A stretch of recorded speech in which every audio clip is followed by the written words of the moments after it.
This was De Ligt at Ajax. And this is De Ligt at United. This was De Ligt again at Ajax. And this is De Ligt again at United.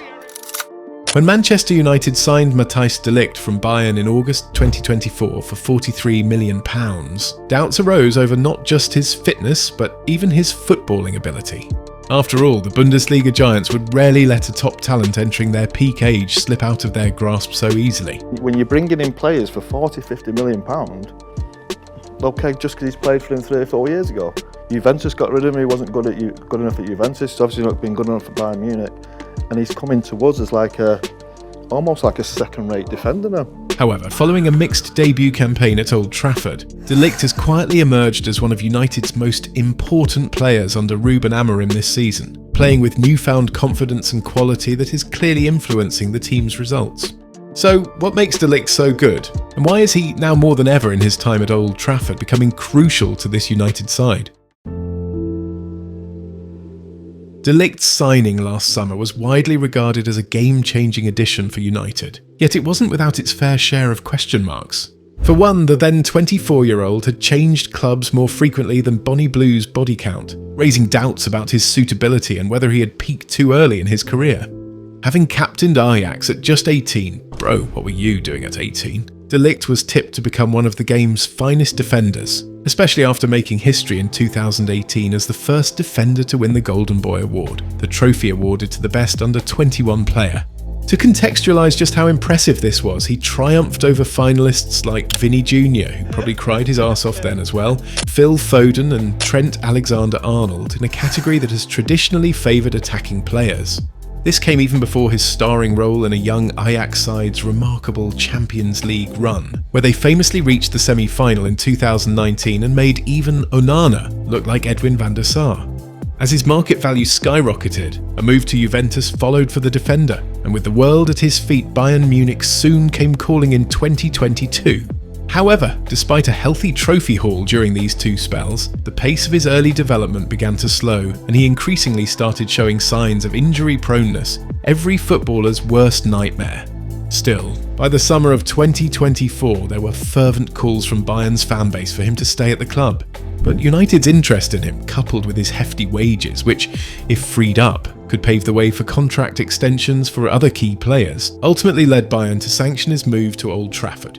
By the way, if you're enjoying the video so far, we'd be incredibly grateful if you subscribed. Your support helps us grow and continue creating the content you love.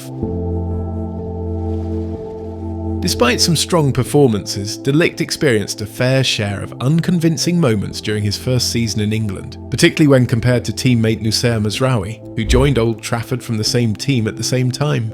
Not everybody steps into the Premier League and excels right away though. So De Ligt's struggles were not entirely surprising, especially amid the entire team's dismal displays, which had resulted in the club's worst ever Premier League finish and a failure to qualify for Europe for only the second time in 35 years. However, what has been a pleasant surprise is how quickly he has adapted and improved his game to dominate in his second season, going from looking like a Ten Hag level investment to reminding everyone why he was once likened to Franz Beckenbauer. De Ligt can be again a top-class player, and I think it's a great move for him. And what he has to be is given that key role. You're going to be our main defender. Right. You're going to be the key player. He didn't have that at Juventus because they had two players that have been magnificent footballers who just won the European Championship as well. His emergence as United's defensive rock also couldn't have come at a better time for both himself and the club. For the club, having invested nearly £200 million in overhauling their attack this past summer, changes to the defence could be on the horizon next summer. If so, Harry Maguire may find himself in a diminished role if he signs a new contract, while players like Aiden Heaven and Lenny Yoro will also require a seasoned partner at centre-back. And while Maguire filled that role until last season, United now have his natural successor in De Ligt. For De Ligt, this season presents a golden opportunity. With United needing to rely on their existing defensive options, he has stepped up to the challenge and delivered impressive performances that earned Amorim's trust, ultimately becoming the only Red Devil to play every minute of league play until suffering back pain after facing Crystal Palace in late November. Last season, De Ligt was frequently utilised by Amorim as his right-sided central defender. a role he adapted to but sometimes left him looking exposed and uncomfortable when defending in wide areas due to his lack of nimbleness. Fast forward to this season and De Ligt is now the undisputed first choice in the middle of United's back three, and with good reason.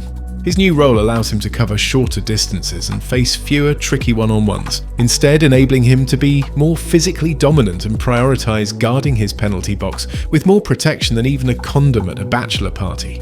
This was on full display on the opening match day, where, despite a defeat to Arsenal, he delivered a colossal performance against Viktor Gyökeres, keeping the Swede in his pocket and setting the tone for what was to come. Among defenders at the club, De Ligt stands head and shoulders above his teammates in most defensive categories, particularly in clearing dangerous balls, making crucial interventions and winning those all-important duels. His warrior-like commitment to putting his body on the line and making aggressive tackles has further cemented his status as a fan favourite in Manchester. Playing centrally also means he has more opportunities to deliver raking diagonal passes to either flank into the opposition half, and his impressive accuracy in these passes reflects his growing confidence. He has also greatly contributed to the success of Amorim's new game plan, with United now focusing on playing longer and more direct to overcome last season's challenges in progressing the ball upfield while also reducing turnovers in their defensive zone. Add all this and you have performances that have been rewarded with a recall to the Netherlands national team by Ronald Koeman. For De Ligt himself, this upturn in form is a reflection of a growing maturity and fewer injuries. Yeah, I think for this season was perfect because I was also coming back from an injury on my knee. So it was the perfect time, so I could really build up my fitness and my strength. His goal to help United snatch a point away against Tottenham, along with winning United's Player of the Month award for November, felt like the culmination of months of assured performances and a burgeoning leadership role, even without the armband. However, despite his leadership history, De Ligt was not included in Amorim's leadership group at the start of the season. A curious decision considering that the 26-year-old was appointed captain of Ajax at just 18 and has since played for Juventus and Bayern Munich, in addition to amassing over 50 appearances for the Netherlands. Instead, the leadership roles are filled by Fernandes, Maguire, Tom Heaton, Lisandro Martinez, Diogo Dalot, and Mazraoui. But given Amorim's reliance on De Ligt and the Dutchman's increasingly pivotal role as the anchor of United's defence, there may be reason for the manager to reconsider his choice in the near future. De Ligt is undoubtedly United's best centre-back, and his calming presence was sorely missed in the thrilling 4-4 encounter against Bournemouth. With a challenging debut season now firmly behind him, the stage is perfectly set for him to continue proving himself as one of Amorim's key players upon his imminent return from injury, reinforcing the defence when he's needed most. Football fans forget that I'm still 25, and as a centre back normally you're in prime at 28, 29 probably, so yeah, I'm in that way still quite young. I've been to a lot of places, so sometimes I don't feel that way, but yeah, I have the feeling that there's still a lot more to come, so hopefully we can, together with United, can build something to show the world what we're capable of. If you enjoyed this video, like and subscribe for more content like this. Also, don't forget to hit the notifications bell so you never miss a beat. And with that, we'll see you in the next video.